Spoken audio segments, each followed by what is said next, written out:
everybody! Welcome back to another episode of Huffman Racing Radio. We are coming at you from the Cannabis Cultivator Studio here at Huffman Racing, and as always, I've got my two co-hosts with me, RJ, Big D Williams, and Seth. Who's your daddy, Brotherton? How we doing, boys? Glorious day. Good. We're doing good. Seth come into the studio today, Rotten. just smiling from ear to ear. I have not been rotten. Great, I've just been great quiet. day at work. You looked rotten. What's the matter, Seth? You look mad as hell, Seth. What's the going matter? on? Talk to us. Vent to us right now. You ever use ChatGPT much? No? Why? Don't. Well, I have occasionally for sending out sponsorship emails. Wow. I fought that bitch for 5 hours and still didn't beat her. What happened here? It just Elaborate. It won't do what I want it to do. What are you asking it to do? Are you trying to get it to make a spreadsheet? No. I can make my Thank own God. spreadsheet. He's pretty good at I it. just want it to take a PDF file and simplify it into a list. And it does it once, and you tell it, I want to do it to another one, and it it up. Every time. So that's all you did at work today? A lot of it. I mean, after the fires this morning, You had a fire at work? No, not literal fires. Like when I walk through the warehouse, I have to be a Put out therapist, fires. He's putting be out somebody's fires. brain, be somebody's dad. Had a kid throw dog food all over cars today because he was mad. An employee? Yeah. Is that who I think it is? Yeah. Did you fire him? No, because he's going to lie to me and tell me he didn't do it. And I don't have a camera over there where he did it. So, Was this wet dog food? yes. Canned dog food. Was it his helper that told you? Yes. He was mad Of the beef because he got variety. told to do his job. So he found a imagine. whole case Imagine. of wet Purina 1 in the back of a car and just slung it all over everything. It's incredible. I mean, yes. Good story, Seth. I saw somebody want some more stories from work. That's a fantastic story. Also, And I see every bit of it in my head. It's wild. There was a bunch of sprees on the ground too. I don't know what that was about. I wouldn't throw my sprees my down if God. I was mad. I'd I saw a probably big eat 'em, old but clunk of something walking in this morning. It's a clunk of something. Yeah, it's was just it like big old- dog shit? It's that like was somebody- probably human shit. That might have been, but forklift finally ran it over, so I stopped worrying about it. Also in the studio with us, Hey, Bert. doesn't need any introduction. Bert Suggs making all the calls again for episode 4. Yep. Thanks for being here, Bert. Appreciate Hey, it. Back here again. I don't have as good of a story as Seth does over there. I've just been writing press releases all day, so that's about it. Nothing new. Yeah, big media guy that Bert Suggs is. Working hard for the money. Yeah. Well, this is the first episode freshly after a Cars Tour race in a very long time here at Huffman Racing. The first episode in the new studio after a Cars Tour race. So we are going to dive right into what was a fantastically awesome weekend for Landon Huffman. Actually, it wasn't a bad weekend, but it didn't end well. So I'm going to talk all about the race and everything that happened in both the pro late model race and the late model stock race. I'm going to vent a little bit. I'm going to talk about some bullshit. And I'm pretty pissed off. So I'm going to talk about it. And I'm not going to hold back. So that's going to be later in the show. So make sure you tune in. Okay. Well, the good news is there's about 3 other late model series started up this year. So when you get barred from that one, you got Yes. somewhere to go. Before we talk about racing, I have something that I would like to talk about. I was scrolling on my phone the other night, and this reel popped up, and it got me thinking. Is there any conspiracy theorists in here, first of all? I mean, it depends on what it is, but Yeah. I mean, I like to go down the rabbit hole on Do you Instagram believe Reels 9/11 was an sometimes. inside job? I don't feel like answering that. If is what? Do you believe 9/11 was an inside job? Well, it doesn't really matter. I'm just saying Yes. that's a, It's okay. Yes. Well, Brett wouldn't says yes. surprise me. All right. Well, this conspiracy theory that I come across, it tickled my brain a little bit. Have you ever watched Game of Thrones? No. No, Not much. never. Never watched Game of Thrones. Couldn't tell you. Highly the plot at recommend all. watching it. But well, it shows a lot of titties, Lots of boobs. but shows some wieners too. Not gonna lie to you. Not my favorite part of the show, but it is a very good if you like incredible story arcs for characters, Game of Thrones is what you want to watch. It rivals. I don't know. It's like it's an HBO. Yeah, So HBO is great. they're always great. But story arc for characters is incredible. And if you like mythical, shit like that, which I do. I like Star Wars. Star Wars is his own thing, but Game of Thrones, this is totally off topic. What I'm getting at here is this theory. I seen a guy talking, and he said that everybody in the whole world is just mistaken. We are mistaken at the fact that, or oblivious to the fact that there's actually a dragon that is locked in ice from the Ice Age. And the reason that the government is so heavy and certain people of the world are so heavy on global warming is the fact that global warming is going to melt this dragon out of this ice block. And this dragon is going to wreak havoc on the world. And he quotes the Bible in, I think it's somewhere in Revelation, but he talks about a Bible verse that speaks of a dragon coming back or melting from ice and wreaking havoc on the world. Now, a lot of things in the Bible are figurative, could mean multiple, or one could interpret what it says in multiple ways. Correct. But he says that, why do you think in all of culture, dragons are a thing? Why do you think that they are in hieroglyphics? And every human civilization culture, or every human culture over the course of civilization, I can't even talk, has mentioned a dragon in some form or fashion. Correct, yes. Why would that be so unless there was this It's been witnessed dragon before. Correct. Or there was this dragon that's locked in this damn ice cube, and he's about to kill all of our asses if we don't start driving electric cars or some shit. Well, I mean, is that totally out of the realm of possibility? so if we haven't found a dragon in ice yet, But have we found everything that's in the ocean yet? no, we haven't. How deep? Well, is it? even if they have, we as the general public would not know that. Correct. That is a yes. good point. It'll be kept from us. Yes. Well, what this guy's Like saying Area is, 51.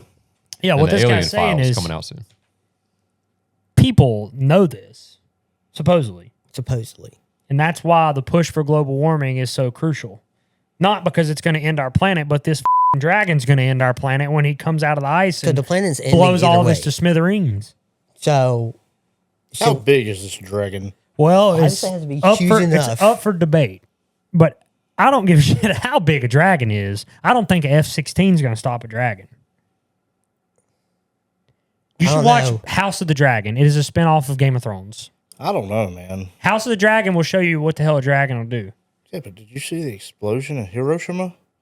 yeah, You that's tell me what, they that's couldn't exactly fuck what up I'm a thinking. dragon? I mean, we got the atomic bomb plus 10 probably right now.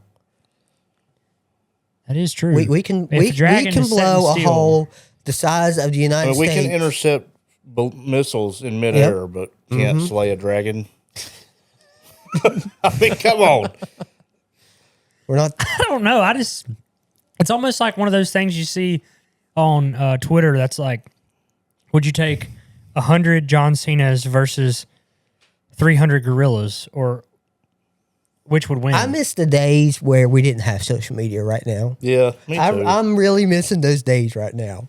We're sitting here talking about damn dragons and ice coming out to kill us, all because some dude thought about it on the interwebs. Social media is one half of the population that thinks anything they see on Facebook is true, and the other half that thinks that anything that happens is a conspiracy. Yes, you're right. You're right. And that's social media. And then a third that's not a part of those halves that just want to know why the sirens are going down the road. Look, man, I don't know. It just made It me could think. be, but a lot of things could be. It was a wild theory. I want to know what else is in that guy's head. I want to know what he thinks about 9/11. I want to know what he thinks about, I don't know, Sandy Hook. Remember that? Remember Sandy Hook? That was a conspiracy theory too, right? I mean, well, it was a tragedy, but There was conspiracy theories, but they've been proven false. okay. Well, I haven't watched those videos, but I just remember a bunch of videos going around YouTube that were conspiracy. Well, yeah, because that was social media, and now it's to get out. That's just that's Wasn't like the- one of the kids still alive or something? That was like one of the. I'm sure that was conspiracy some story made up. theories? Yeah. That was a tragedy. I hate to. Well, so was 9/11. Jesus Christ. I mean, we're getting deep here. We should probably just move on. can we- Yeah, can I we mean, start I'm from- not can we trying start to. over? No, we're not starting over. This is a good topic. I mean, damn. I'm not saying 9/11 was a conspiracy theory. I'm just saying that these are interesting topics. If there was a whole podcast just there, But I would listen to it. Well, he did put us on the spot earlier and say, was 9/11 an inside job? Yeah. And You know, demanded an answer. Well, I will say, So I had to say just yes. let the last thing I'm going to say. Yeah, the last thing I'm going to say on this topic is Brett said that 9/11 was an inside job. That's where we're going to end this. I feel like I got peer pressured into answering the question. Well, if I, I mean, told, yeah, I've watched the videos. Okay. We're going to leave it at that. Another thing I'd like to talk about in this intro, are any of you guys into cards? No, you're not into cards. Well, both of y'all suck. Me neither. I am into sports cards, have been for a long time. you're into a lot of shit. Yeah, I have an addictive personality. No, you do. Yes. Once I get on something, Yes. I am You full fucking fledged ride it into hard until you fucking ain't got nothing else left in it. That's what sheeps will do. Tell us about the cards. Yeah, had me. I was thinking about my wife. You lost me there. It took me into a whole nother realm. But I'm gonna have to bring it back now, and Brett's gonna He'd have to probably be raise a the real good camera up a bull little rider. bit, Yeah. huh? So he'd probably be a real good bull rider. Yeah, apparently. Ride it hard for 4 seconds and fall off. Yeah. Well, anyways, I'm into cards. I have been vending at card shows on the weekends in the off season, not while we're racing. My uncle's big into cards, so he got me back into it. Brought back my childhood collecting football cards, Pokemon cards, same thing. A lot of money in it. Well, where I'm going with this is Dale Earnhardt Jr. recently got into cards, and he's been wearing me out. Got his old collection out. We've been going through some of it, seeing what kind of value he's got. Well, Collection of all kinds of stuff. Like, he was a baseball collector, had a lot of baseball cards, some football cards. okay. But And there's yours a are card shop in Pokemons. Kannapolis that is sponsoring my Carroll Speed Shop 57 this year. Actually, they're going to be on the rear bumper cover for, I think, 5 races, potential for more. Scott's Collectibles out of Kannapolis. They also have a location in Welcome right across from RCR. Mm-hmm. They sell diecast cars and a bunch of NASCAR memorabilia as well, but also a huge card shop. Mm-hmm. So we've been buying a lot of our boxes of cards from there. Well, it just so happened that Scott had a gift that he wanted to give Dale, but had no way of getting. Oh, no. It's the whiskey. Oh, I just knocked it down. So Scott had a gift he wanted to give Dale, but he had no way of getting in contact with him. And we were in there buying cards one day, me and Justin. And I was like, well, hell, I'll just call Dale and see if he'd be willing to come by here if that's something you want to do. And Dale was like, hell yeah, like I'll go by there. You want to look at cards anyway. So we went by, and Dale bought his first 2 boxes of sports cards in Kannapolis at Scott's Collectibles. He got a baseball box and a football box. But the gift that Scott had for Dale was probably one of the coolest things that I've ever witnessed. And I'm sure Dale will talk about it on his podcast, so hopefully I'm not ruining anything with this. Or he might not talk about it, either way. But His podcast will probably be out before this. yeah. So Scott had a green flag that he gave Dale. This green flag was the original, authentic green flag that was flown at the start of the 1998 Daytona 500, which Dale Earnhardt Sr. won. And it was signed by the honorary starter, Dan Marino, and inscribed 1998 Daytona 500 and signed Dan Marino. And it was the flag that started that race that Dale Earnhardt Sr. That's pretty won. cool. And he presented Dale with it, and it was really cool just to see his reaction. You could tell it meant something, and he said that we had no way of telling if it was, I guess, truly authentic, but the person that gave it to Scott was a really reputable source. Scott had a bunch of flags that he had gotten from him from other honorary starters from other races that was signed. and autograph looked authentic, obviously. But Is Dan Marino still alive? yes, Maybe ask him, hey, is this your autograph? Yes. Is this accurate? but one of the reasons that we could tell that it, most likely or what we Actually feel was. is authentic was the type of flag it was. It didn't look like one of those cheap replica flags that, you see. Well, I say replica flags. The flags they used to give the winners that were checkered flags? Like, Dad has a bunch of them hanging in Yes. his shop. Those Like, Is aren't that real. like the one hanging in the from corner the over there? 90s. No, that's No. the actual flag from my car store win. Oh, okay. The 30K race. These were banner flags almost that said 1998 Hickory Speedway. Right. Those were a different material. They were like a flag that you might hang on a flagpole outside. This was a felt green flag, like a not suede, but just a different material, a softer material, one that would be used as a tool. And the shaft on the flag was shorter. It's a short shaft. So definitely looked like a flag that would be A used. flagger would use. Yeah, would be used as a tool, an instrument. So that part was really, really cool. And then Dale goes home, opens his damn box of baseball cards, and hits a freaking 1 of 1. So it is the only. It's very difficult to pull a 1 of 1. This is a card that 1 of 1. is the only card of its kind, and he pulled that in his first box. So he's a lucky SOB. But cool story. Got to go to a card shop with Dale Jr. It was a lot of fun. Is that the picture he took of that guy? He posted a picture of yes. a guy. Yeah. Scott posted a picture with Dale at the card shop. But little shout out to Scott's Collectibles. If anybody out there is looking for baseball, football, basketball cards, racing cards, anything in the hobby, Pokemon, also diecast, things of that nature, make sure you go by Scott's Collectibles in Kannapolis or Welcome, North Carolina. Scott will take good care of you. He's a great dude, family operation, and a lot to choose from. He has a great selection.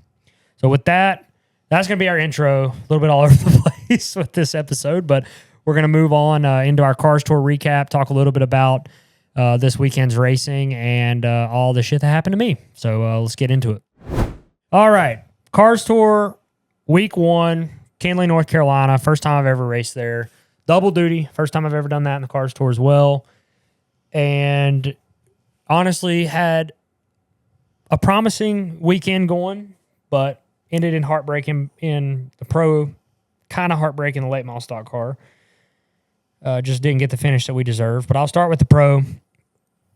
We kind of off the trailer had, I don't know, relative speed. I mean, we were like middle of the pack, 14th, something like that, out of 25. Speaking of that, great car count in both divisions.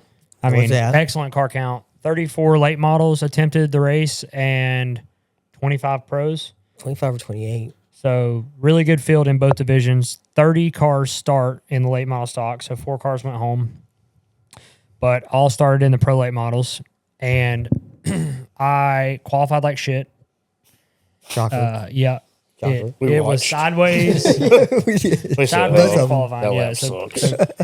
par for the course. Started 21st out of 25, and I did not get passed in the pro. No, you did not. I was worried you might. So when leaders started lapping people, I was making sure that you were far enough in front of the leader with cars. We were moving forward, actually. We moved forward the entire race. Actually cracked the top 10 or was right close to the top 10, 10th or 11th, right before the oil line let go. So we had a part failure. The oil fitting actually in the block screwed itself out or started backing itself out, so it started pissing oil everywhere. Luckily, I called it really quick, and then it started dumping it all over the tires, and I kind of slid through 1 and 2 and then got off the racetrack, but didn't destroy it or crash it or anything. And left a luckily, mess. I did leave a mess, but luckily it didn't hurt the motor because I was able to clutch it and get it shut off in time, and it wasn't losing oil fast enough to really hurt it. But unfortunate, felt like we could have finished in the top 10, and for a team that hasn't raced in a long time and, Never ran on the Cars Tour. yeah, never raced Cars Tour, That's a good debut then. and a first race for me ever in a pro late model. Especially, I raced a super late model out west, but never a pros. So thought we had good race pace, just definitely need to work on the short run speed and the qualifying, but not having Friday practice, being rained out, that hurt me too. I think we could have definitely gotten better with the pro car, just given that I had 20 laps at Hickory, and that's about it. Yeah. Yeah. So It was a pretty good race. Like Yeah. aside from you charging up through the field all race, but there wasn't a lot of wrecks. I mean, there was some contact, but contrary to typical pro late model Yeah, of the car absolutely, store, yeah. yeah, a lot of clean racing. I think the average age was probably 16. You definitely inflated the number. Well, yes, Landon's a boomer out there. Yeah, no, he I is, did. absolutely. I was surprised at how many older guys actually were racing. You had Yeah, Jeff Batten. Jeff Batten, you had Dusty Garris, Yeah. myself, Dylan Garner. Yeah, but how old's Dylan? He's my age. Okay. Yeah, maybe 28, 29, 30, something like that. Somewhere around there. Tony Cosentino. Who else is older? There's a couple of older guys. So we're at 5 of 25. Yeah, that What might be about percentage it. is that, RJ? Well, a couple of those guys were like 40s and 50s, so that would have ran 20%. the average age up more. They were a little bit older. Yeah, I guess so. Badass finish. Honestly, Yeah. great finish. Brandon Setzer's car ran down, which was who was damn driving it? Mason Mason Walters. Walters. Yeah, God, I get him and Ben Mayer confused Yeah. a lot. Mason Walters was driving it, ran down Keelan. I thought the 6 car, I was already out of the race, so I got to watch the ending, but I thought Setzer's car was better majority of the race, and Keelan just was managing the race pretty well. And I'll give it to Walters. He called him, didn't run over him. I was expecting. Well, when he got, Yeah, that was impressive. he didn't run over him, but Doored him. he doored the heck out of him in 3 and 4 when they got side by side with 4 laps to go. That's 4 laps to go. Time to go. Yeah. Well, he was gonna. I mean, you saw the gap he opened Yeah. up as soon as he passed him. He had Yeah. half straightaway on him in 4 Yeah, but laps. it's tough to pass at this place, and the racing kind of sucks anyways. So, Yeah, it was par for the course for yeah, Mason Walters. good finish I feel like he could have done far worse than what he did. for sure. Because I fully kind of expected him just driving there, punt him, turn him around. They both go to the rear. Well, he's driving Yeah. for them Setzers, so No, hopefully they no keep harm, the, no foul. And if they do rate, I mean, I've seen Brandon Setzer chew some people's ass before. So, honestly, that's one good thing about having. There's a lot of good things about having Brandon and Dennis Setzer in the series, but one of the benefits of having them in the series is they are great role models for the kids that they're bringing forward. They teach them how to race. They teach them how to race right. And if they do screw up, they make sure they know it. They're not going to sugarcoat anything, and they're not going to kiss your ass. Nope. And I like that about them, and we need more of that in the series. And speaking of that, I'm going to talk about that a little bit here later in the damn late model stock review. We might as well go ahead and get into it. But my race in the late model stock car, we qualified like shit again. That one was my fault. I screwed up coming to the green or coming to the white. It turned better than I thought it was going to turn. I clipped the apron, got me all crossed up. So it screwed both my laps. And, had to start 18th, which I really, normally I'm upset if I qualify there, but I knew my car was better than that. So I'm like, whatever. I'll be able to move forward. And as soon as the green flag dropped, we moved forward, drove from 18th to, I guess, 8th or so by halfway, and ran inside the top 10 the whole night until we didn't. And that was with 9 to go. I got drove through by a certain individual that I've had issues with in the past. Who was it? It was Landon S. Huffman. The other Oh, that's Landon ironic. Huffman. Yeah. I don't understand Landon S. Huffman sometimes. I feel like I've seen him do some very good things, and I've been very proud of how he's raced certain times. And maybe it's because of who he's driving for or who is in his ear influencing him. I don't know this for a fact because I'm not on the radio, but well, exaggerate on like who's in his ear. I'm not really sure unless it's Well, my buddy Josh Parrish was actually spotting him this past weekend. Josh Parrish. I don't know who that is, but maybe you can elaborate. And not the same spotter as Hayslip. Yes. Hayslip spotter.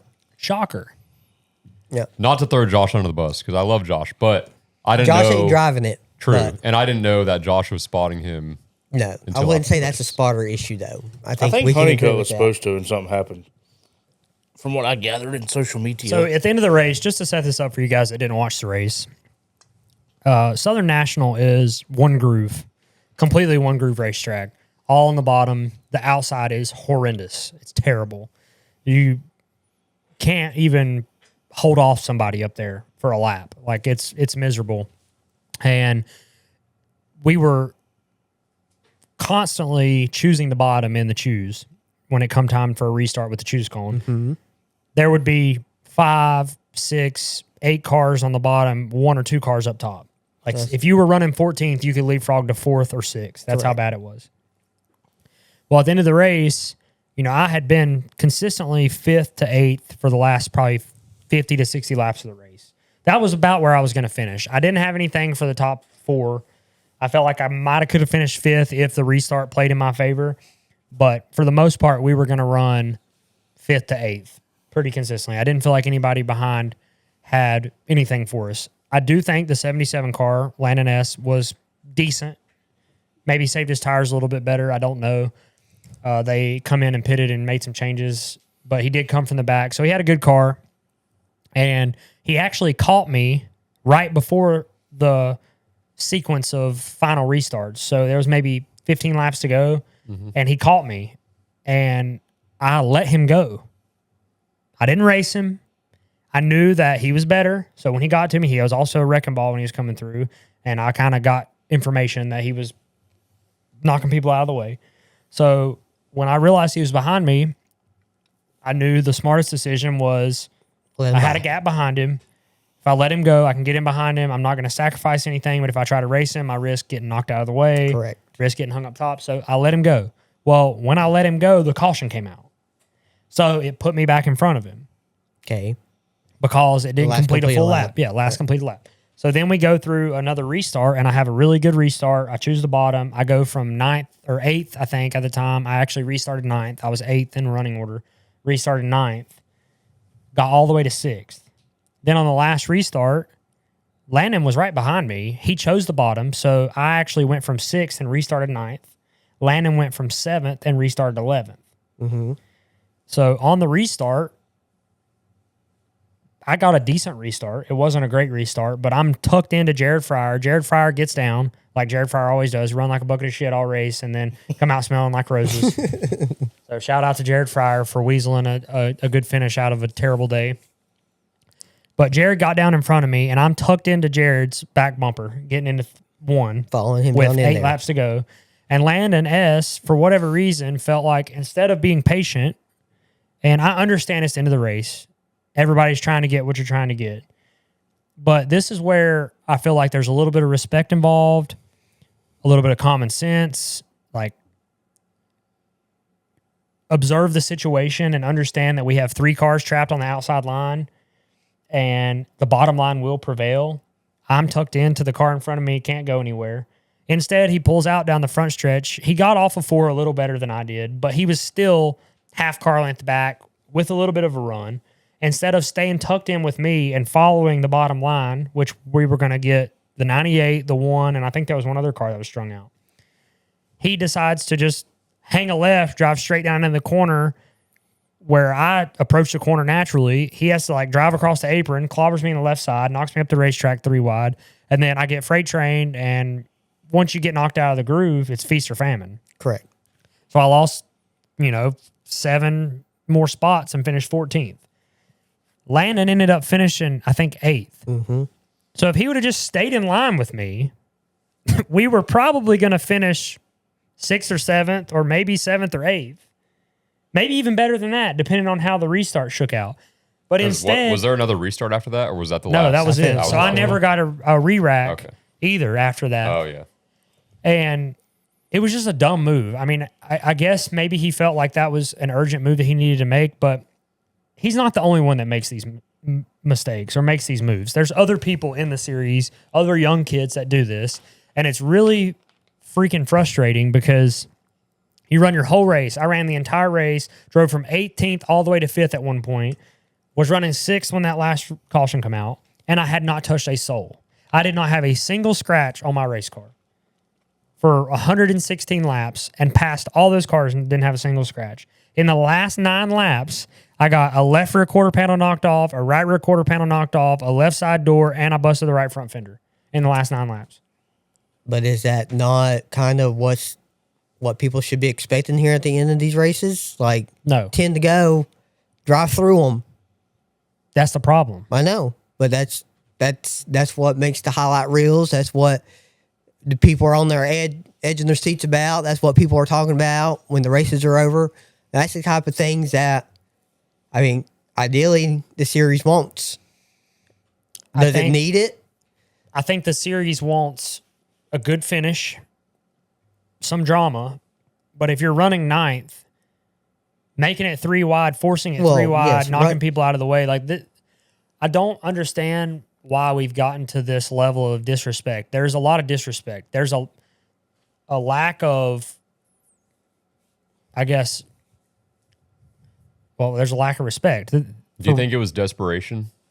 It's 100% desperation, but there's also, there's a line of, okay, who's in these kids' ears? Is he running for the championship? Do you know? Is he planning on full season? I have no idea. Because that would play a role too in the desperate mindset. Is like, oh shoot, this is like my only race this year. I know it's probably not his only race, but I'm just saying. I doubt Could it. be. When you get desperate like that, Which, first of all, they shouldn't even been in the race. How they Why? get in? They DNQ'd. They DNQ'd, and it's a new team. It's LSH Racing, and they have no owner's points. so how did they get in?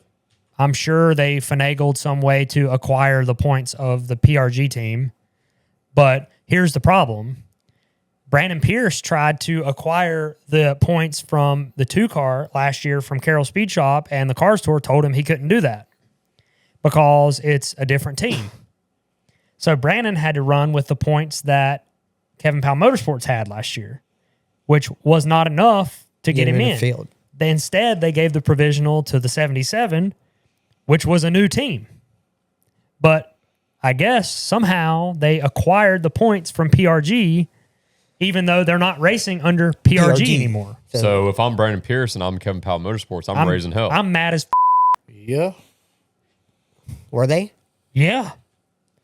But I don't know what that conversation was. I know there was a conversation that was had between Brandon and car store staff, but to me, what they allowed the 77 to have is no different than what Brandon was trying to do with. Same thing. It's the exact same thing. That would be like, Carroll Speed Shop acquiring Connor Jones's points from Mike Darn. That would have put us in a better position for the 44 because Connor's points Connor was higher in points than Brandon last year. Correct.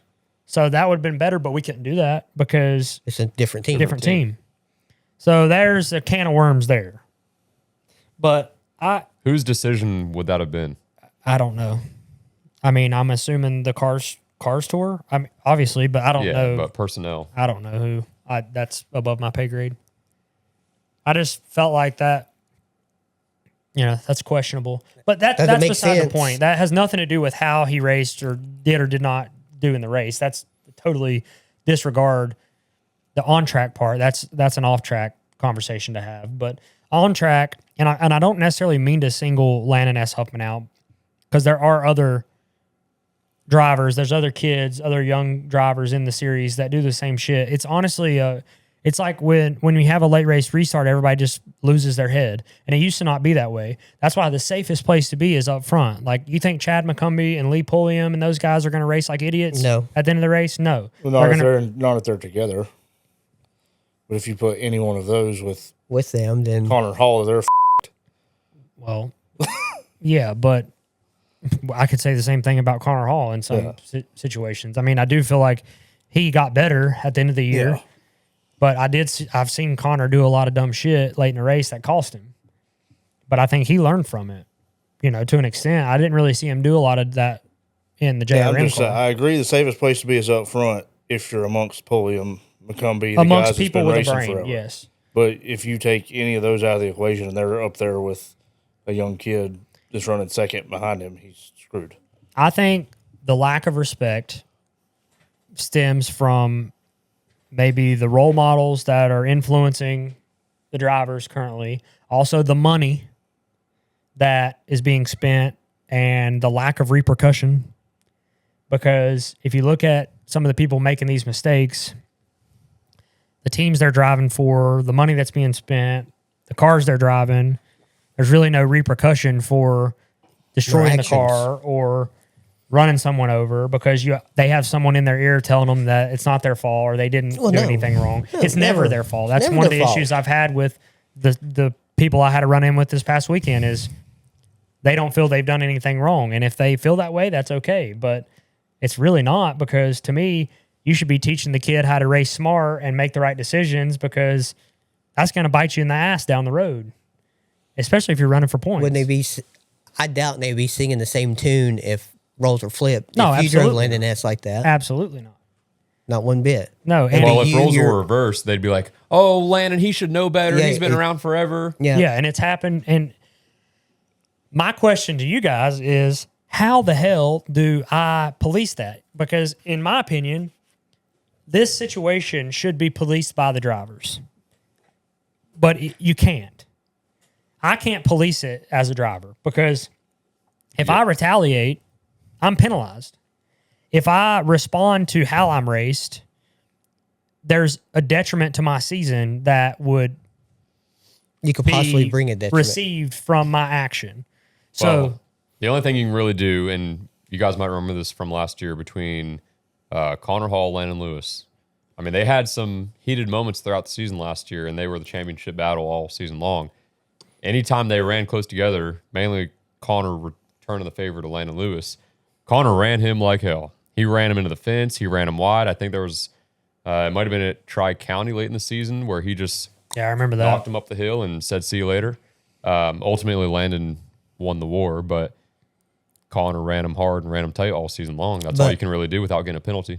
So, what if it's like a collective, a collective of the old timers, of those that are in a position to treat the respect because they have the respect. Maybe it's just not one driver, and I don't mean to single, all against one, but the older guys need to be putting the younger guys in their place, so to say. I mean, kind of like, running them up the track and putting them in bad situations, but as elder good drivers do, knowing the position that they're going to put the driver in to where they're not going to harm themselves too much or at all. Like, Correct.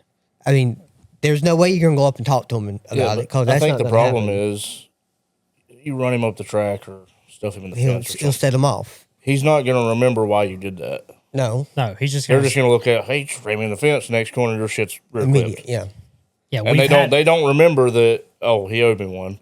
we kind of ran into that Yeah. situation last year at Tri-County. There's nothing you can do. You can't do anything on the racetrack. You can't do anything out of the car because it's going to screw It used to be yourself in the long run. I knew in 2016 when I went to South Boston, if I raced Lee Pulliam like shit, I was getting something back.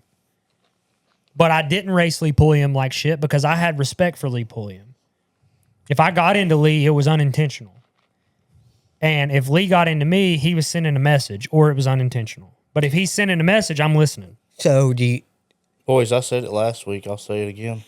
The good old days are gone. Yeah, I mean, that's a good. So you either just have to figure it out and deal with it or Yeah. hang it up. Well, here's the other thing too. 'Cause, If- I mean, there's nothing at this point. I don't think you're going to change it. No, yeah, you can't really change it, and if you're going to do something, you got to do it that year, because these kids up and coming, they're on Right. the tour They're for a gone. year, They're gone the gone. next. Yep. Last year at Martinsville, y'all remember what happened to Sam Yarborough and Tristan McKee, and Sam Yarborough was ready to rip his head off, but he said he was going to beat his daddy's ass because the kid's 16 years old, 15, he can't do nothing about it. Well, now look, Tristan's going and running the next level. mean, He's he's- done with late model stocks. Yeah, now he's down there Sam's dumping never butter. Sam's never going to be able to plead his case against what happened to them. Yeah, I mean, those cases, they'll go as far as the money can take them, and then they'll be right back to where they started, or they'll But- go and stay at the same level that the money can take them. but don't we need those action kind of guys up in the Cup Series? Not giving a shit and not being polished, and is that what the NASCAR Cup teams need? But yeah, go do it in Cup. Don't do it in the car store. I mean, So I fair, think this goes Fair. back to this conversation we had about Carson Hocevar, but the difference is when people made waves in the Cup Series back, 30 years ago, they were all accomplished racers that were blue collar guys that came up through the ranks, and they all raced the shit out of each other at a local level, and then they raced the shit out of each other at a they put in the national honest level. work to get there. Yeah, and they weren't, they weren't spoiled brats for the most part. Right, but they still put in the honest work to get there. They, But at a Cars Tour level, the highest late model stock level that there can be, the highest regional short track level, in my opinion, that you can race at. There should be a level of respect given and received from people racing at that level. And unfortunately, I feel like there's just not enough old heads to police the young heads. Or the young heads aren't going through the traditional ladder system of starting in a 4-cylinder and then moving up in the street stock. Because imagine if some of them ran against Marshall Sutton and got the lessons from Marshall Sutton, and then move on to the next old timer in the next series, and spend a full racing season competing against those type of people at the base level. I mean, I feel like that has a lot to do with it, because you can say right now you have raced with some old heads coming up through your time, and that's part of the reason why you race the way you race now. Jeremy Pelfrey's an example. Gentlemen like that, you had to have no respect on the racetrack, and you learn how to show respect on the racetrack. When I was learning, I raced against guys that were established and older veteran guys, even at a limited late model level. Yes. But you got to think about, too, a lot of the people you grew up racing against came from racing families. Correct. Their dads raced, grandpas raced, whatever. They had somebody to teach them The honest way. racecraft. Now, It's a buy I a mean, ride. yeah, there's still scenarios where you have that. I mean, the one you talked about, his dad raced.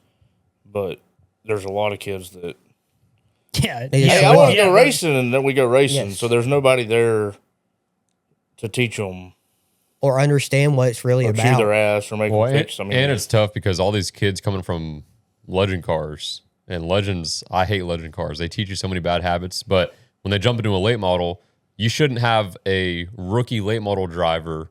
Their first time in a late model is in the Cars Tour. right. But you can't control that. No. They should be running weekly, get their feet under them, maybe running limited for a season.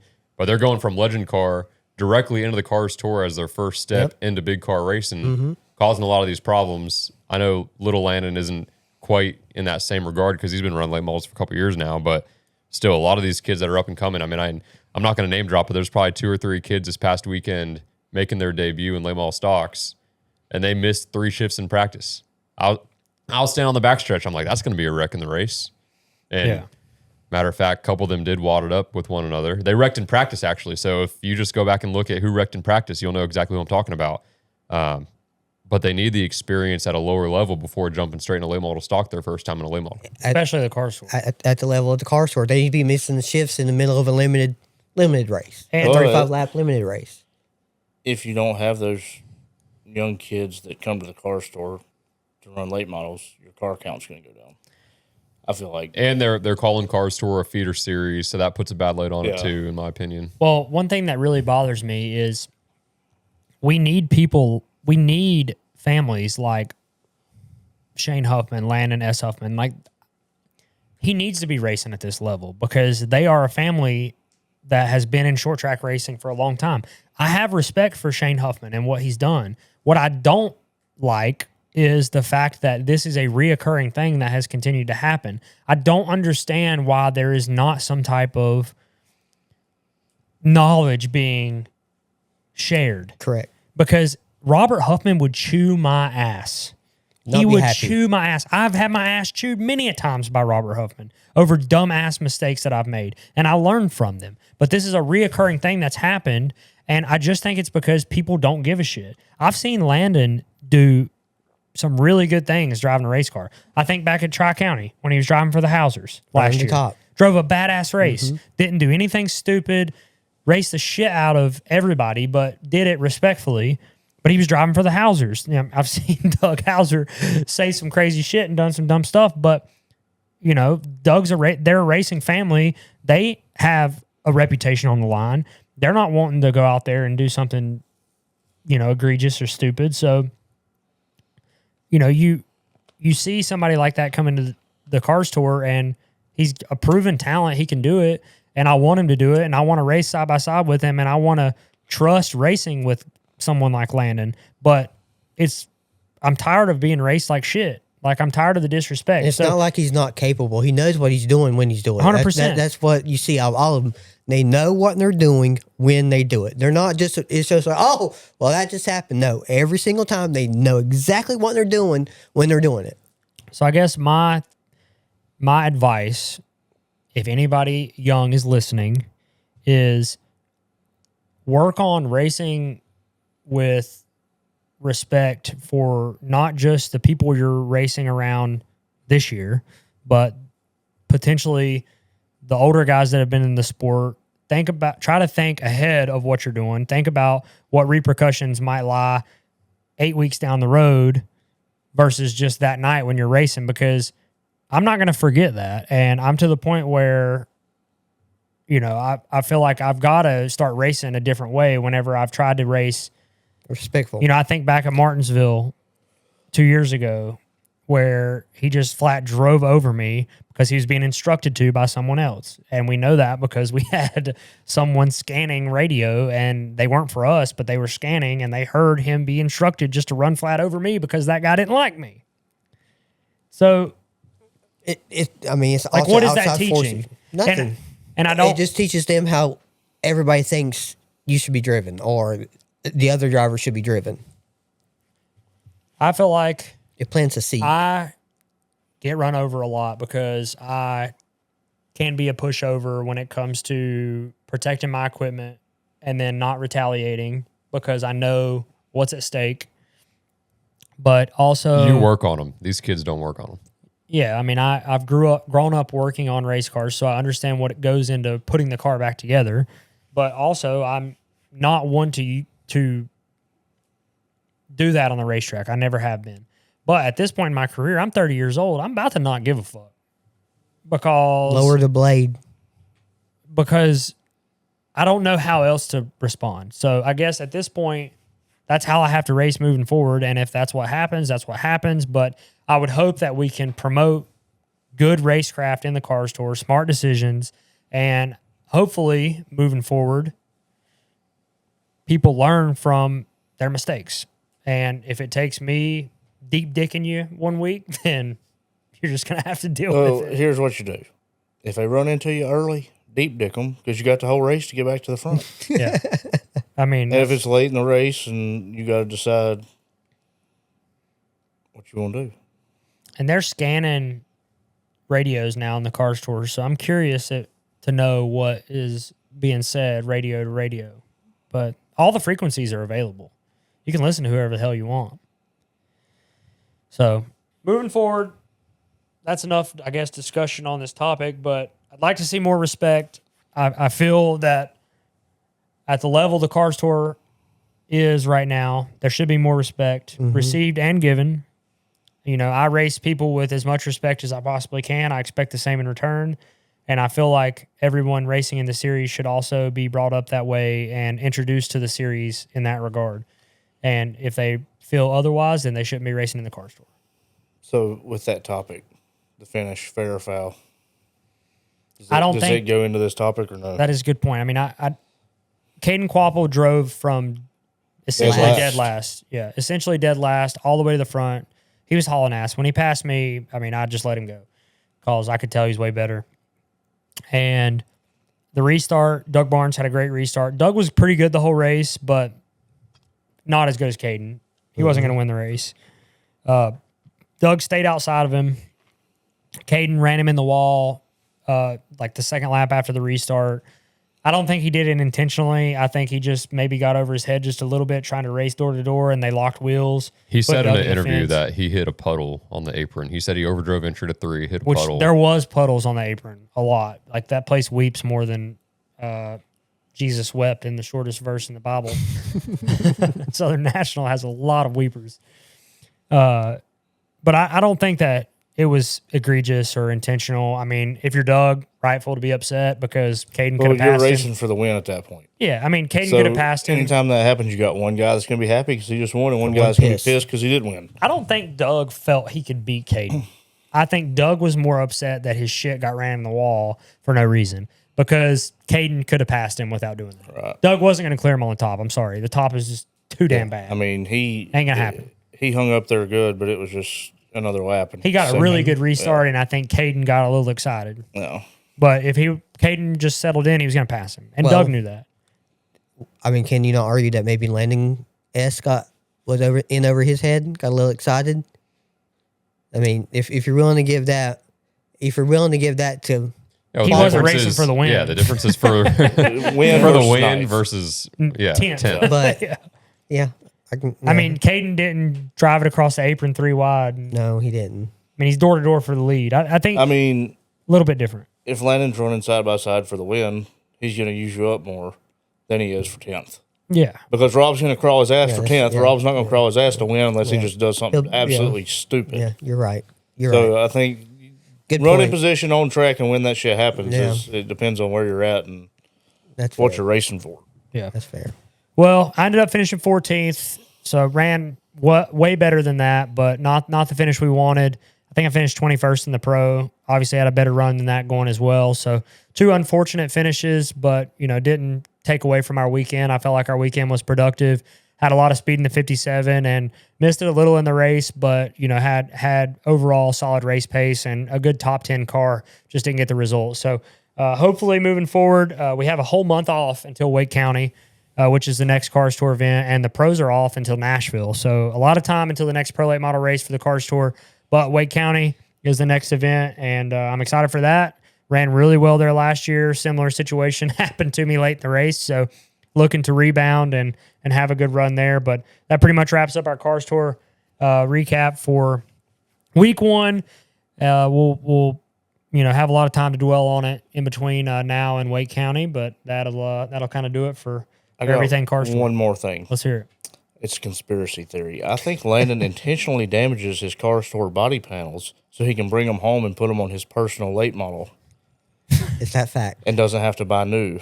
Well, conspiracy busted because I straightened that shit today at Carol's, No and new body panels. the only body panel that I had to replace was the right recorder, and it was busted completely in half. We fixed them before. I fixed the left side door. I fixed the left side quarter panel, which was pretty rough. The door was rough. John Carroll was on a cruise. When John Carroll gets home from that cruise, he is going to walk in the shop and immediately look at that left side door, and I know what he's going to say, but I'm going to tell him, John, we're going to Wake County. You can survive through Wake County. Did you like ball peen hammer or did you like? They don't have an English wheel. Oh so, Lord! Oh, that was my next question. Yeah. Yeah, you probably should have just brought it home and fixed it and took it back. She looks like a thick girl's booty. I ain't gonna lie to you. Oatmeal. Yeah. Well, I don't know about that bad. It's a nice booty. Yeah, it's nice. Well, we're gonna keep this brief, but how about Tyler Reddick, baby? 3 in a row. 3 in a row, first one ever. I mean, Tyler Reddick? What Kicking the- their ass. I mean, just But it's conspiracy. It's rigged. Yeah, That's all NASCAR. Facebook It's says. This ridiculous. is bullshit. It's rigged. series. Michael Jordan has NASCAR by the ball sack, and he's strangling it. No, I mean, what the hell? Think about this. Tyler Reddick has done something that Dale Earnhardt has not done. Richard Petty has not done. David Pearson David has not Pearson done. has not done. Kel Yarborough has not done. I mean, Jimmy And it Johnson wasn't has not like done. Jimmy three Johnson speed grade hasn't races done in it. a row. Yeah. We had, Daytona, Atlanta, and A road course. David Starr hasn't done it. Timmy Hill hasn't done it. Yeah, David Starr just caught a huge stray. Sorry, David. No. Incredible start to the season by Tyler Reddick. And I'm just going to go ahead and say, talked about him on the podcast. It's direct correlation. If he goes 4 in a row, where are they headed to this If he week? goes by the way? 4 for 4, Yeah, I'll where get do my they winner race? out on this podcast. Phoenix. Phoenix. Phoenix. Oh, he's got a good shot there. Yeah, he Yeah. does. Yeah. It might be 4 in a They do row. run good there. I take back what I just said. What did you say? I didn't hear. I said, if he goes 4 in a row, I'll get my winner out on this podcast. Oh, God. Please, no. I take that back. I take that back wholeheartedly. We do something else, maybe. If he goes little less 4 in a row, egregious. Seth will get an ass tat. I don't think I'm going to do that. Okay. I don't really like being voluntold that I'm going to do something. He started it. Well, You get the ass tap. Reddick goes 3 for 3. Pretty badass feat. And again, super cool to see Michael Jordan on the TV celebrating like hell. I just feel like this is so funny that this is happening now that we've switched to this points format because Tyler Reddick has a It's taken off. 70-point lead. Yeah, it's taken off. A 70-point lead on second. And second is his teammate, Bubba Wallace. So that's pretty damn cool. But we'll see what happens moving into the next week. Yeah. What you got to say, Seth? Yeah. I'm still thinking about all the dumbasses on Facebook. Oh, yeah. I mean, Your comment section in your most recent post about the race is going crazy. idiots. It's still blowing up right now. idiots. But The no, last- you're not idiots, but you are. The last comment that I see on my notification said, "LOL, argue with a wall." I mean, I think there are instances I've been in a couple of those where arguments. things could be not so kosher, like a speedway, maybe, Yeah. a little bigger restrictor plate or something like that. Yeah, like when Little E won in 2010 in the Wrangler car. Or whatever. Right. Yeah. Right. Yeah, Or they're we're dominated in the regular car yeah. Basically pulled away by from the pack by himself. himself. Yeah. by Yeah. himself. Things like Wait, was that that when make Junior you won? scratch your head. That was a on my little bit. birthday. I had that flag What hanging were in you, my like bedroom. 4 years old then, Brett? Yeah, like 14. But But if Really? rigging 3 races in a row, different types of racetracks, that's pretty That's, good hard. rigging. That's difficult. Speaking of Brett when he was 14, you should show your ID to the camera right now. Oh, Oh, really? I'll You get can't it do out. that. You can't show your ID. I'll get it out. Is it still your old picture? Yeah, I haven't updated this thing in years. Don't show your full ID. Just, No. just I'll- a picture. I'll, Stupid hang on. enough. He had a comb over half shaved, kind of looked like a dyke. I don't know how I can cover this without. I don't know if you can put that in there. but- Oh, maybe that's There we not the go. comb over picture. Is that the Yeah. comb over picture? Yeah, yeah. Yeah, Whoa. what the There it is. hell? There it is. yeah. You look like a problem child. Yeah, Landon, I can't agree more with that. Yeah, Shows you, Dennis the Menace. you It was look a like bad a hair problem day. child. Did your wife fall in love with you while you look like that? Yeah, it was for this picture alone, actually. Was it? Yep. Did she really know you then? Yeah. I think that was yeah. circa Brett Suggs Southeast Super Truck Series 5th place finish in the points. I think so. 6th place, actually. Get it Oh, right. P6. It's a good run. Yeah. Not bad. Best Out of finish 6 that year? trucks. Best finish that year? 3rd, Hey, top 3. Kingsport. Yeah, that's my Nice. favorite track. Nice. Yep. Never raced there. Did a windshield deep show there one time. Freezing ass cold. Crazy cold. You remember that? Oh OJ? yes, we're up there Yeah. on the back straightaway. Crazy Yeah, cold, they put us but- in the drinking section only. Yeah. That, We were that shunned global from all warming is the- going to free that dragon Yeah. when it's 0 degrees. They shunned us outside. at Kingsport from all the People. the real We're on the other side. the clean cut people. They put us on the back stretch. Anyways, Yeah. Tyler Reddick wins again. Quickly. What do you think about Rams' performance after the first 3 weeks? I mean, they've had trucks finish well every week. Haley's carried it for the first 2 weeks, and then their free No, agent. Butterbean. Okay, Butterbean first week. Was it Butterbean last week as well? Atlanta At was Atlanta. Haley. yeah. Yeah, Haley. So you got Butterbean, Haley, and then they're getting good finishes, decent finishes With one truck. With a truck. Now, Dye's not the definition of a wheelman, I would say. So I wouldn't expect a lot out of that one. Tell us how you really feel. And Minnie is getting his feet under him. It was his So first road course. correct ever. Yeah. yeah, I Something. will say Aside from VIR and a late model VIR stock. and late model stock. Yeah. Yeah. I will say that this is not the most welcoming schedule for someone who has never ran a Oh truck no. before or never done any of this stuff. So I'm giving Minnie a free pass through the first probably 5 races of the year because Daytona, okay, Atlanta, okay, whatever. St. Pete, again, free pass there. I mean, I didn't get to watch the race, so I don't know how well he was running, but he did tear the truck up. I mean, I drove straight off the damn front stretch at VIR, so I can't say shit. He does have some short tracks coming up. So, to me, Darlington is next, by the way. Oh. Another gauntlet. Throw him to the gauntlet, which that could be, if he can take care of the tire there, that's a place where you never know. Like that, he might, I feel like he could surprise us there, or he could absolutely destroy the truck there. I mean, maybe the intimidation factor because of the place Maybe- could factor in. I do feel there. like them not having simulation is going to hurt them at yeah. Darlington. That's probably hurting them everywhere right now. But then you got a stretch of Bristol, Rockingham. I think Martinsville. Martinsville might be the end of the year, but there's some short tracks mixed in there. So we'll see. I give him a free pass here to start with. I think he's getting his feet wet. Not a lot of practice. So I think until they get the sim figured out, right now they're relying on the veteran guys to kind of carry them, which is kind of what's happened. Yep. So we'll see what happens. I don't think that it's been necessarily negative for them. I don't think it's been like a super success, but I wouldn't expect it to be, popping off. I didn't either. Right off the start. no, I didn't either. So we'll see. We'll see. The trucks are off for a little while. They don't race until Darlington, and that's, I think, 3 weeks. But speaking of like coming up events, this weekend is Hickory Motor Speedway's opener. And it very well could be the debut for the Broken Antler number 75 for Huffman Racing. Could be. Could be. Still ain't got a motor. We get our motor tomorrow morning. For sure. For sure, I'm going to get it. You're going to get it. Yes, I am. I do not have to go to work at Carroll's this week because I went today, but I don't have to go the rest of the week because we have a car racing at Kinley for Speed Week.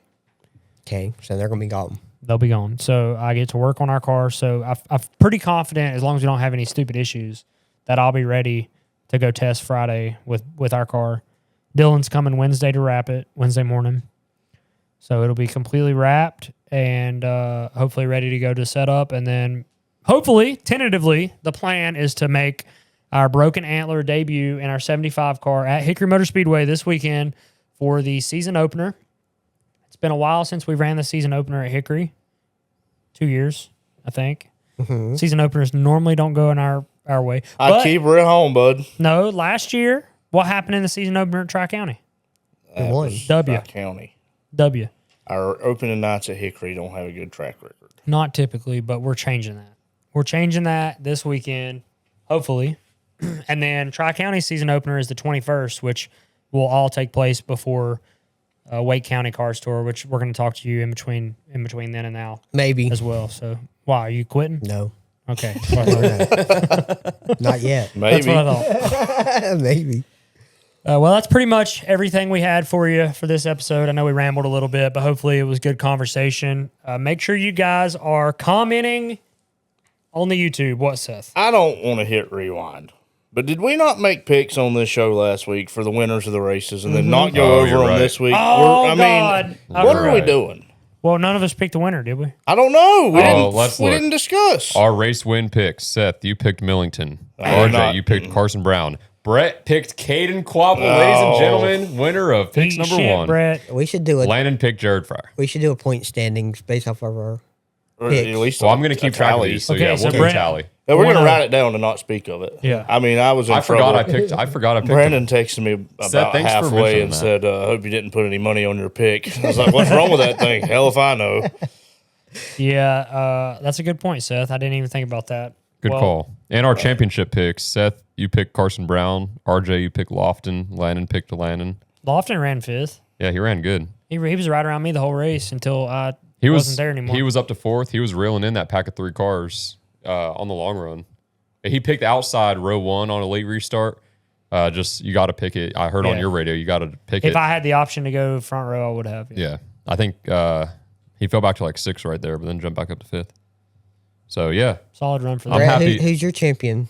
Caden Quapple. Okay, that's Jerky right. Boys. Jerky Boys. Which I Of ordered. course, Brett would pick the JRM car. I ordered Yeah. some Jerky I mean, that Boys. should not even be allowed to do that. Yeah, you got to pick the car that you know they're going to rig it for, right? Yeah, The JRM series. Yeah, this is bullshit. All right, well, sorry I got us off track, but, you know. No, that's No, all right. I'm We glad tried you to do mentioned that. that. We yeah, forgot we needed to do completely that. Make sure if you're watching on YouTube, comment and leave us a little. I don't know, RJ. What can we say this week? RJ has a big W. Comment that. RJ has a big W. If you're a real one, you'll comment it. And if you're too afraid to comment that, like I think a lot of people will, No way, dude. No, it's. No way. RJ has a big Worcestershire bottle. Yeah. Yes. You can comment A that big too. watermelon. We will talk about your review if you leave us a review, but at least comment so we know you've watched this far in the video. And speaking of reviews, we have some reviews. Yeah, that's right. Y'all did a great job of getting some reviews in after the last episode. Landon really laid it on everybody. Yeah, You bunch said. of idiots watching, nobody commenting. God almighty. Guilt You kidding trip. me? You kidding me right now? So the first review I'm going to read is from Ram1106. It says, "Go Bert." Ram. On Apple Podcasts. It says, "Bert is the only reason this show runs. Of course you'd pick this. Yeah. Well, you're not wrong. Also, I want a shirt that just says Carol Speech Op on it. And good luck to everyone during the racing season. Thanks, Ram1106. I tried my best over here." Was that 5 stars? That was a 5-star. It better be 5 stars. Yes. Is the next one 5 stars?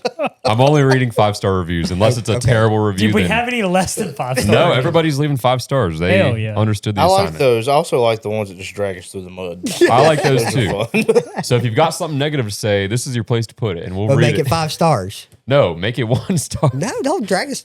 I No, mean, Jesus Christ, Brett. We're not promoting 1-star reviews. No, give us 5 stars and then talk bad shit. But keep our rating up Yeah, there. Go on. What else we okay, got? you're right. All right, Trey Greenwood says, "Awesome show. Enjoying the new version of the show and the consistent episode releases. Glad there's a short track racing podcast with good audio." Thanks. In parentheses, thanks, Bert. Are you only reading reviews? Yeah, he's that only talk picking good ones that talk what about you do? himself. Bert, are you leaving these reviews? Yeah. I might be secretly Trey Greenwood. I'm writing one.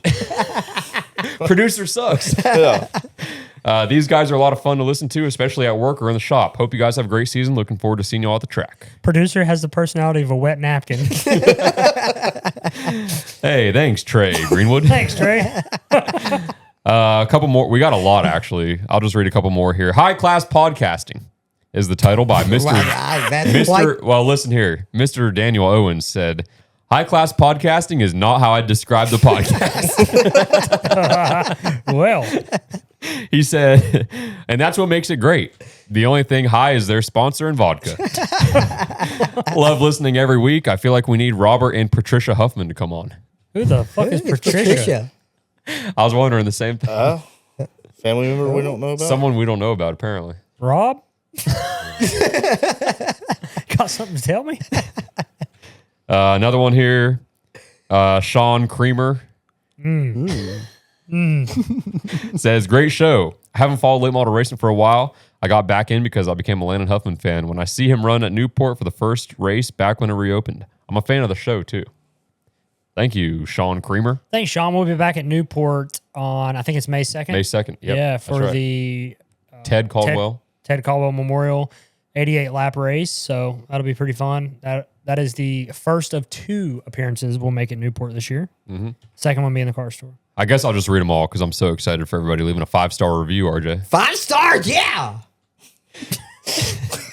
C. Gotta be a Jones sound 12F said, "Best show. Awesome show. So glad y'all are back. Missed you over the past couple years. I'm a local racer at New Smyrna and looking to get some sponsors down here. Any good advice as to how to achieve this? Thanks and God bless." Be yourself. Document what you're doing. Post about it on social media. Don't be afraid to get your phone out. Record it, even if you feel like you suck. Because I did for a little while talking to the camera, but look where we are now. I get to pay Brett, and I don't make any money. That's right. Living the dream. This last one on Apple Podcast is by Legend Racer 4. Says, "Great podcast. Awesome podcast for the local short track racing scene. Been a long time Mike Looney fan, but now that he's not racing much anymore, I found myself a new driver in Landon Huffman. Met Landon a couple Hell yeah. times at different races when I was racing my Legend car. He always took the time to talk to my 7-year-old son at the driver's meeting, and great that always made his day when he got to see Landon. Just an awesome dude. Keep up the great work." Thanks. Yeah, we are big Mike Looney fans in these parts too. Mm-hmm. So I hate Mike's not racing anymore or not racing consistently. I do think he might be making an appearance in the IHRA race coming up I can on the see that. 21st. Right. Yeah, that's Pulaski. It's at Motor Mile. Yeah, Oh, yeah, he'll for sure. Home Yeah. track. And probably Yeah. smack that probably ass. whoop that ass. Yep. Is that all, Brett? A couple more. These are from Spotify. I didn't know Spotify you could leave comments, but I was always told you couldn't by Landon. well, now you can. New Didn't feature. know, man. Must have been a new Must be a update. new feature. New feature. Yep. This one says it's by Eli. Says, "Landon," in all caps. "I love tuning into the podcast. Y'all's discombobulated discussion really makes me happy. It's just like talking to a few friends. As a Carson Hocevar fan, I completely disagree, and I think he's exactly what NASCAR needed. Anywho, wishing nothing but good luck and great finishes this year. P.S. RJ is a cool dude." Yep. Oh, thank you. All right, and last one I'm going to read here. Shout out Joe, Morgan T, Jake H, Boo Carlisle, Buddy Poley. Shout out to some of those guys. Anthony Richard Hatcher said, need more RJ Seth work stories. Well, you got you got one here. Yeah. you got one here today. Dog food on a Corolla or whatever they threw. There's some I just can't tell. Yeah. Well, that's a pretty good one. I gotta filter them. Are you going to lose your job? No. Okay, well, then who It's kind cares? of like HIPAA, doctor-patient privilege. I don't know anything about that. I just saw this in the YouTube chat. NT Solomon 5 said, Brett's voice sounds exactly like Chad Knaus. Cool podcast. 5 stars. Another Brett Glazer. Another Brett. Yep. Glazer. Yep, another Brett Glazer. Yep. Man. If only I read how many RJs are cool dudes. I know. We got. Well, next week it'll be RJ has a big watermelon. Yeah.